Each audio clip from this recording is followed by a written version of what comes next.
क्या आपको पता है कि भारत का वो ऐसा कौन सा राज्य है जिसको भाषा को आधार करके बनाया गया था? क्या आपको पता है कि दुनिया की सबसे बड़ी किचन भारत में है? लेकिन क्या आप जानते हैं कि ये जगह कहाँ पर है?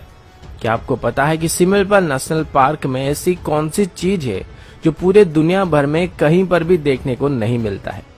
क्या आपको ये भी पता है कि चंद्रगुप्त मौर्य जिन्होंने पूरे भारत को जीत लिया था, उन्होंने कभी भी कलिंग पर हमला करने का साहस क्यों नहीं किया था? आज की वीडियो में हम ऐसे ही 10 मजेदार फैक्ट के बारे में बात करने वाले हैं, जो कि भारत की एक ऐसी राज्य के बारे में है जिसको मेन स्ट्रीम मीडिया तभी कवर करती है जब वहां पर बाढ़ आ जाती है, साइक्लोन आ जाता है या फिर कोई प्राकृतिक विपदा आ जाता है। लेकिन दूसरे तरफ इस राज्य के इतिहास को अगर आप गौर से देखेंगे तो आपको एक बहुत ही पुरानी और उन्नत सभ्यता देखने को मिलेगा। साथ ही इसकी प्राकृतिक सौंदर्य आपको यहाँ पर बार बार आने के लिए मजबूर भी कर सकता है। जी हाँ, मैं उड़ीसा की बात कर रहा हूँ और आज मैं अपने राज्य से जुड़े हुए 10 मजेदार और जानकारी से भरे हुए फैक्ट आप सभी को बताने जा रहा हूँ। फैक्ट नंबर 1, भारत के इतिहास में उड़ीसा ऐसा पहला राज्य था जिसको भाषा को आधार करके बनाया गया था। उड़ीसा में भाषा की जो आंदोलन शुरू हुआ था वो 1895 से शुरू हो गया था और इसे उत्कल गौरव मधुसूदन दास जी के नेतृत्व में आगे बढ़ाया जा रहा था। और फाइनली भारत को आजादी मिलने से पहले ही यानी कि 1936 में ही उड़ीसा को भारत का पहला राज्य बना दिया गया जिसको भाषा को आधार करके बनाया गया था। फैक्ट नंबर 2, उड़ीसा के बरगढ़ डिस्ट्रिक्ट में हर साल धनु यात्रा को आयोजित किया जाता है, जिसमें भगवान श्री कृष्ण और कंस मामा की कहानी को नाटक के रूप में दर्शाया जाता है। इस यात्रा को करीब 8 किलोमीटर की रेडियस में आयोजित किया जाता है और इसे दुनिया का सबसे बड़ा ओपन एयर थिएटर कहा जाता है और इस वजह से इसको Guinness book of world record में भी मान्यता दिया गया है।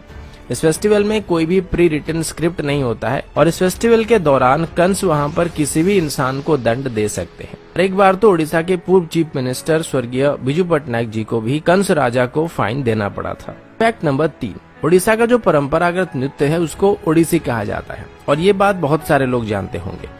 इस नृत्य को सीखने के लिए देश विदेश से लोग यहाँ पर आते हैं, लेकिन ये नृत्य सिर्फ उड़ीसा के लिए गर्व की बात नहीं है, ये पूरे भारतवर्ष की एक पुरानी सभ्यता का प्रतीक है। इस नृत्य कला के बारे में हमारी पुरानी संस्कृत स्क्रिप्चर्स नाट्य शास्त्र में बताया गया है और इसको भारत का सबसे पुरानी नृत्य कला में से एक माना जाता है। इसको मुगल रूल के दौरान या फिर ब्रिटिश रूल के दौरान सप्रेस करने की भी कोशिश की गई थी, लेकिन स्वाधीनता मिलने के बाद इसको हमने दोबारा रिवाइव करने में कामयाबी हासिल कर लिया था। फैक्ट नंबर 4, क्या आपको पता है कि ताजमहल के बनने से काफी पहले से ही कोणार्क टेम्पल को बना दिया गया था और सबसे बड़ी बात यह है कि इसको समंदर के अंदर बनाया गया था। अगर आप कभी भी कोणार्क टेम्पल घूमने के लिए आए होंगे तो आपने देखा होगा कि किस तरीके से बारीक खुदाई करके पत्थरों में अद्भुत कलाकारी का प्रदर्शन किया गया था, जो कि उस वक्त के ओडिया आर्किटेक्चर के बारे में सोचने में मजबूर करता है। इसके बारे में इतने ज्यादा अद्भुत और अनसुनी फैक्ट है जिसको लेके एक पूरी वीडियो बनाई जा सकती है। वैसे अभी आपको जो कोणार्क टेम्पल देखने को मिलता है वो सिर्फ इसका आधा हिस्सा है और जो मेन मंदिर था वो टूट चुका है। इतिहास में कई बार मुस्लिम इन्वेडर्स के द्वारा इसको लूटा गया था और इसको तोड़ने की कोशिश की गई थी और इसी दौरान शायद वो मंदिर टूट गया था। फैक्ट नंबर 5, क्या आपको पता है कि एशिया का सबसे बड़ा विलेज उड़ीसा में है? इस गाँव का नाम भुवन है और ये ढेंकानाल डिस्ट्रिक्ट में पड़ता है। फैक्ट नंबर 6, उड़ीसा के मयूरभंज डिस्ट्रिक्ट में ऐसे पत्थर पाए जाते हैं जो कि लगभग 3 बिलियन साल पुराने हैं और अगर पृथ्वी की बात करें तो ऐसा माना जाता है कि पृथ्वी की उम्र करीब 4.5 बिलियन ईयर है। फैक्ट नंबर 7, चंद्रगुप्त मौर्य जिन्होंने पूरे इंडियन सब कॉन्टिनेंट के ऊपर जीत हासिल कर लिया था, उन्होंने 60 सालों तक कलिंग पर हमला करने की हिम्मत नहीं की थी, जबकि कलिंग यानी कि एंशिएंट उड़ीसा मगध की राजधानी से ज्यादा दूर नहीं था। फिर चंद्रगुप्त मौर्य की पोते राजा अशोक ने कलिंग पर हमला किया था। इसमें मगध के पास लगभग 4 से 6 लाख सैनिक थे, जबकि कलिंग के पास 60,000 सैनिक थे। जाहिर सी बात थी कि कलिंग की हार निश्चित थी, पर फिर भी मगध के 1 लाख के आसपास सैनिक मारे गए थे। कलिंग के सैनिकों के अलावा बच्चे, बूढ़े और औरतें भी उस जंग में शामिल हुए थे और ये इतनी भयंकर लड़ाई थी जिसने क्रूर राजा अशोक के मन को बदलने के लिए मजबूर कर दिया था और उसके बाद उन्होंने बौद्ध धर्म अपनाकर उसके प्रचार और प्रसार करने का काम किया था। अगर आप कभी भी उड़ीसा आते हैं तो आपको धौलीगिरी देखने को मिलेगा। ठीक इसी के किनारे एक नदी है जिसका नाम दया नदी है और इसी नदी के किनारे वो जंग लड़ी गई थी और ऐसा बताया जाता है कि उस वक्त उस नदी का पानी खून की वजह से लाल रंग का हो गया था। फैक्ट नंबर 8, उड़ीसा में अभी 62 अलग अलग ट्राइबल ग्रुप्स है और उनमें से हर एक की कल्चरल ट्रेडिशन एक दूसरे से अलग होती है।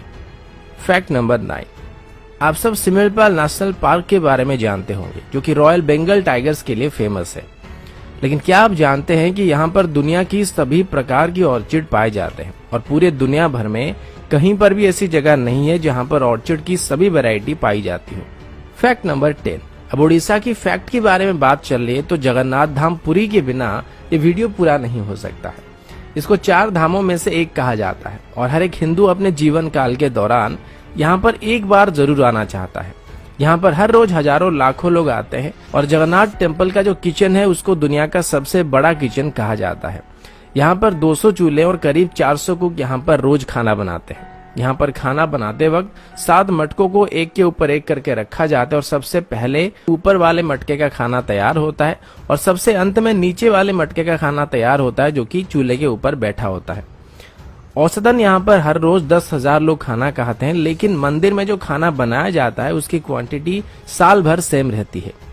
लेकिन मजे की बात तो यह है कि यहाँ पर खाना कभी भी वेस्ट नहीं होता है और उसी खाने को कुछ हजार लोगों को परसा जा सकता है और 20 लाख लोगों को भी परसा जा सकता है। दोस्तों, ये थी उड़ीसा के बारे में कुछ मजेदार फैक्ट को लेके एक छोटी सी वीडियो। आशा करता हूँ वीडियो आप सभी को पसंद आया होगा। अगर आपको वीडियो अच्छा लगा तो इसको लाइक और शेयर जरूर कीजिएगा